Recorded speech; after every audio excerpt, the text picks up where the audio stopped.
Me diz uma coisa, e aí, como é que o Brasil se insere no cenário global de biocombustíveis?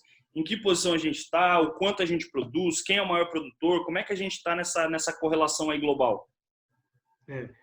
A gente, em termos de açúcar, a gente é um dos principais produtores do mundo, né? Atrás da China. Por incrível que pareça, Bangladesh também produz uma quantidade muito boa de açúcar. De etanol, a gente está bem atrás dos Estados Unidos com etanol de milho.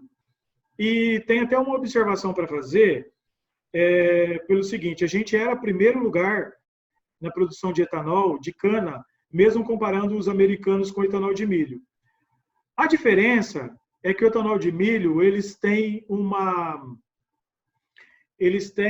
eu posso chamar assim, de uma programação antecipada de safra, né?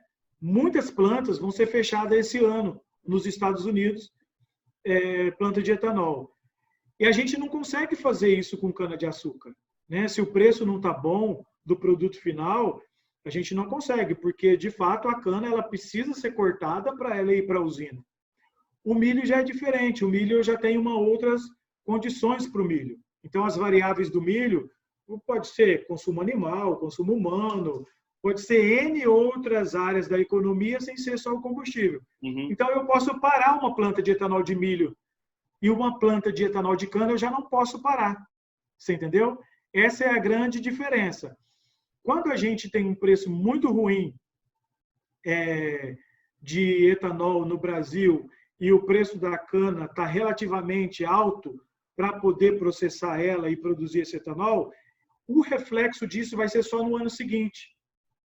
Porque eu não tenho o reflexo do preço da cana ainda para os padrões do custo do dia. Você entendeu? Porque o Consecana, ele tem um período aí que ele precisa processar aquela parte do custo para ele poder passar para o produtor.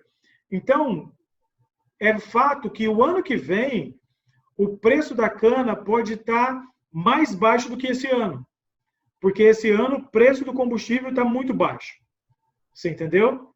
Então, essa correlação existe.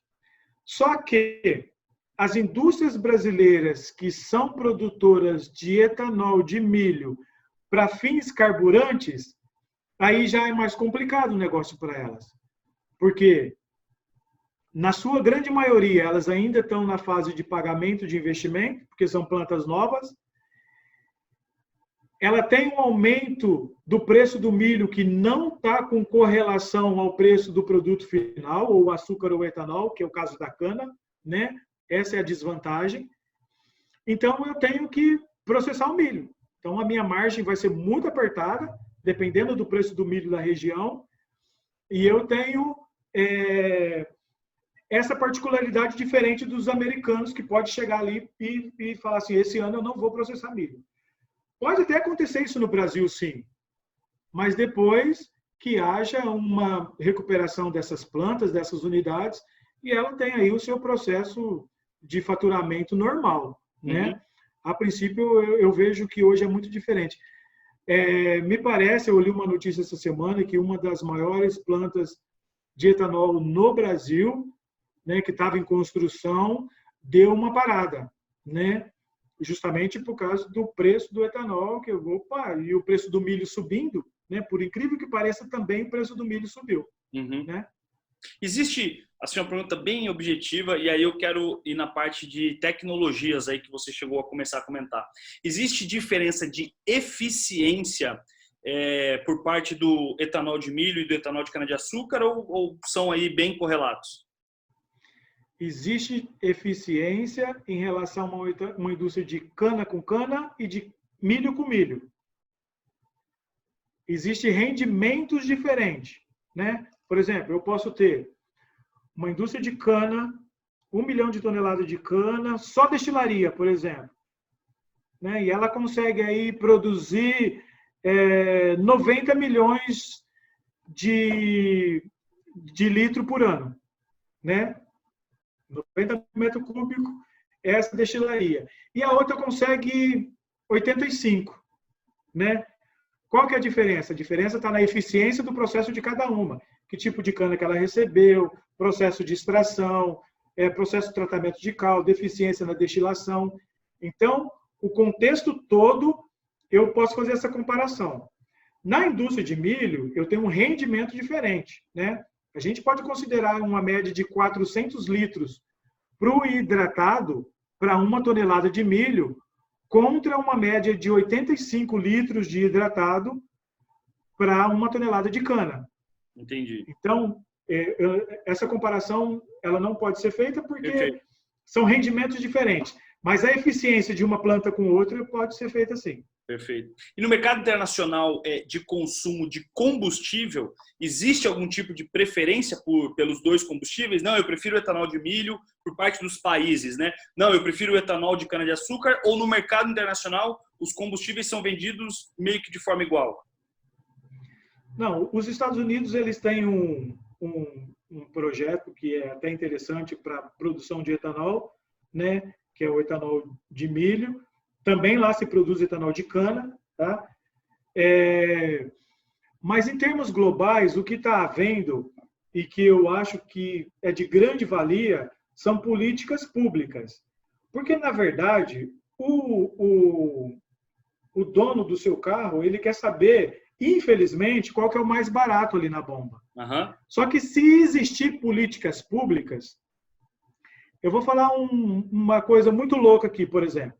Suponhamos que no Brasil acabasse com o hidratado e virasse E50. É uma gasolina, metade gasolina e metade etanol.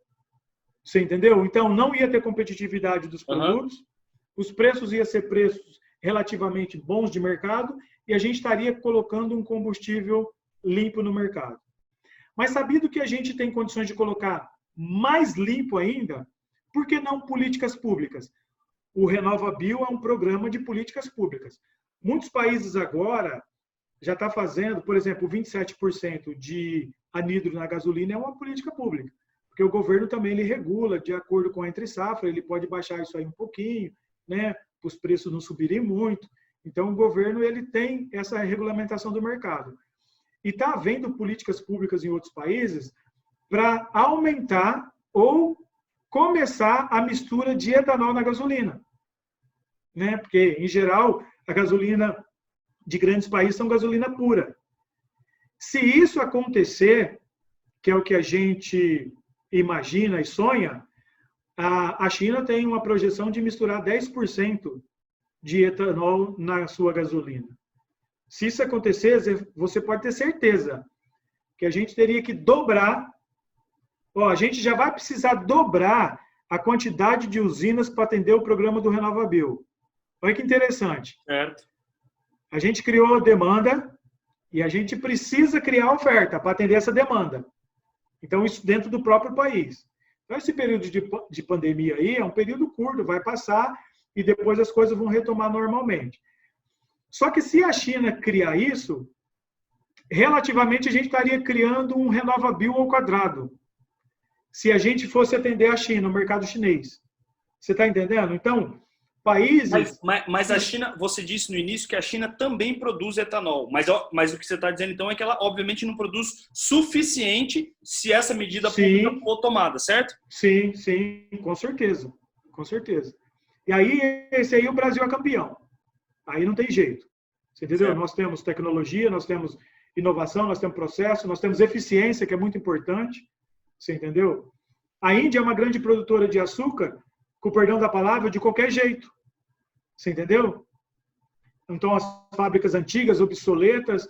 Por quê? Porque, às vezes, o governo subsidia alguma coisa para a Índia, e aí o cara pode produzir de qualquer jeito. Se eu tenho subsídio do governo, para que eu vou pensar em eficiência? Né? Então, Perfeito. No nosso caso aqui, não. No nosso caso, a gente sabe fazer a lição de casa mesmo. Você entendeu? Legal. E aí, então, eu queria que você entrasse nesse assunto. A gente já é referência naquilo que a gente já faz, é bem interessante isso, mas eu queria saber o que a gente está criando, o que a gente está inovando nesse segmento de biocombustíveis.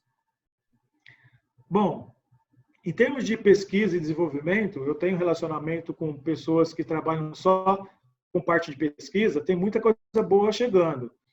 O que a gente precisava ter, na verdade, seria mais eventos como esse, né, de qualquer uma outra pessoa aí explicando do setor, e também uma consciência de que tudo em uma única cesta fica muito complicado para você manter um equilíbrio de fluxo de caixa ou de uma empresa mais saudável. Quando você tem uma matéria-prima que você pode destinar dessa matéria-prima para vários segmentos da economia, por exemplo, indústria farmacêutica, indústria de bebida, né? Você pode aí com energia, você pode com hidrogênio. Então, tem várias coisas chegando no segmento que vai fazer com que o usineiro ele não pense só como usineiro. Não, eu vou fazer aqui açúcar e etanol e pronto, e não. Vem muita coisa bacana aí. O que a gente tem já são plantas funcionando hoje, por exemplo, com etanol celulósico, que é um etanol de segunda geração. Infelizmente, não está com toda a eficiência que cabe, né? Eu vou dar um exemplo muito simples. A gente tem uma média de 42% de celulose numa planta, na palha da cana, vamos falar assim, né?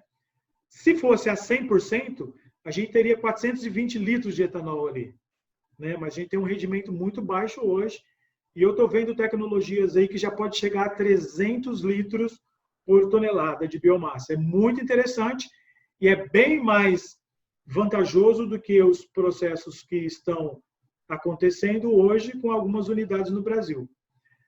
Só que baseado nisso, olhando para o mercado, essas plantas com baixa eficiência, ela pode procurar um mercado que remunera melhor. Mesmo sendo um volume menor de produção, um mercado que remunera melhor, como o mercado de cosmético, de bebida, você entendeu?